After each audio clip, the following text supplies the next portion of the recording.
Yellow. Alex Pereira has become somewhat of a looming name in the world of martial arts at large, and the reason for that is right here. Even though Israel Adesanya was winning at first, because Israel lost a controversial decision prior, he let the voices surrounding him affect his inner world.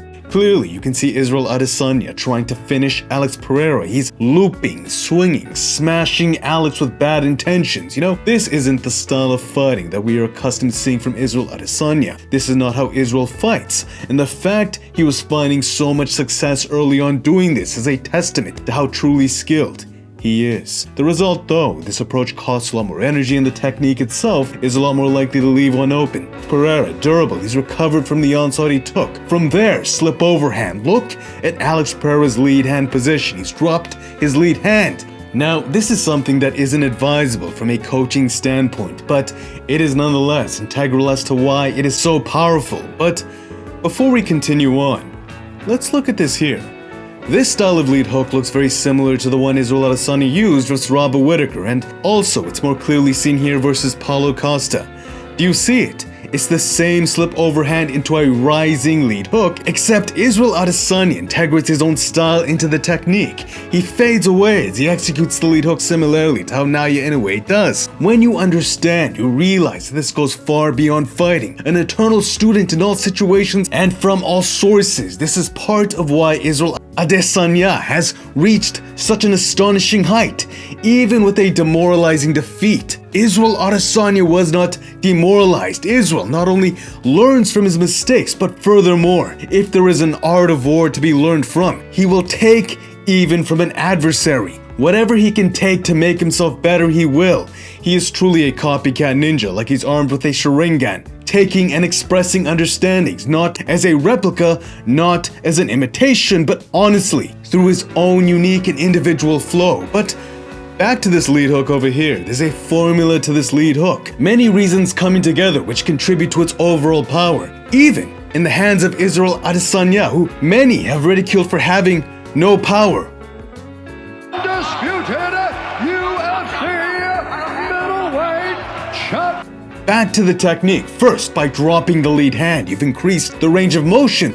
From there, it may further accelerate the strike. Second, because it comes from a downward angle, it's harder to see coming. Third, note the position of the elbow as it swings out. This isn't technically the most sound lead hook, but for that same reason, it deals much more force. If you properly deliver a lead hook, the serratus, it rolls forward to protect the chin, and overall, you're harmoniously combining defensive responsibility with efficient body weight. This method, on the other hand though, think bench press. So you want to drop your elbows down at a 45-degree angle relative to your torso when viewed from the top, and there isn't unanimous agreement on this from the best powerlifting coaches. Think bench press and which elbow position would give you the most strength, the most leverage when executing that bench press. It's when the elbows are a bit lower, which allows access to a greater range of motion. This is why Tyson Fury wanted to keep Deontay Wilder's hands up. By putting pressure on him, innately a core component to his game was to keep Deontay Wilder on the back foot and also shelled high. If Deontay Wilder was given space and if he was allowed to lower his hands, that's where Deontay Wilder could launch his devastation. It's a baseball pitch of a haymaker that isn't nearly as powerful if the hands are up high. That is the trade. A trade in defensive responsibility for power. Israel Adesanya, with his intuitive understanding of body mechanics, seems to maximize this understanding by integrating a pull into his lead hook. Just look at the angle his elbow is at as he pulls and shifts his weight into his back hip. By having the elbow lower, it allows him to sling devastation throughout. This is the formula, the magic of Alex Pereira's lead hook, and it's also why Israel Adesanya now packs a surprising tier of devastation with his technique, especially when he times the technique as a counterpunch.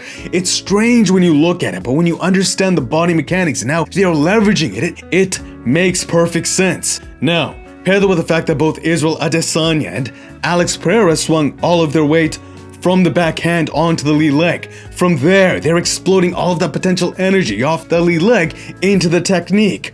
Also, you can see them swinging into it like a haymaker, but for the lead hook. The cost is energy consumption and reduced defensive responsibility for a trade in power, and by no means is it slow. Despite the telegraph, it's faster because of their ligaments, tendons, and fascia, accelerating the strike. It's utilizing elastic energy.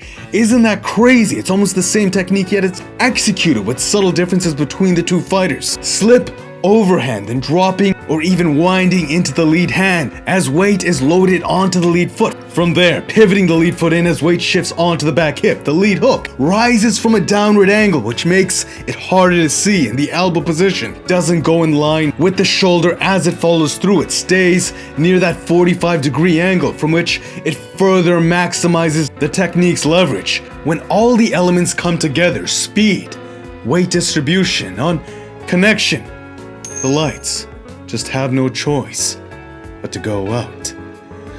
This is a signature technique for Alex Pereira.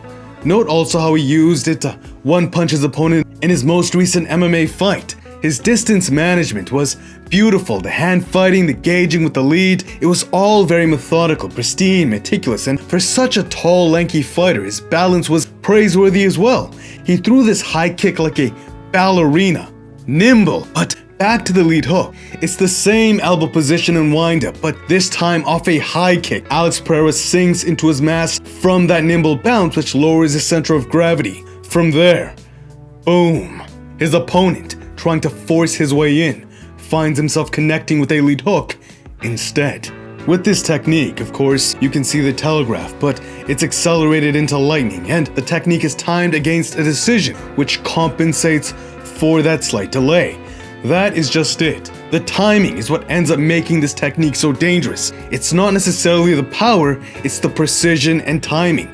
He didn't spam it, he timed it against when his opponent was entering, which is of course why Israel Adesanya connected clean on the cat-like reflexes of Robert Whittaker.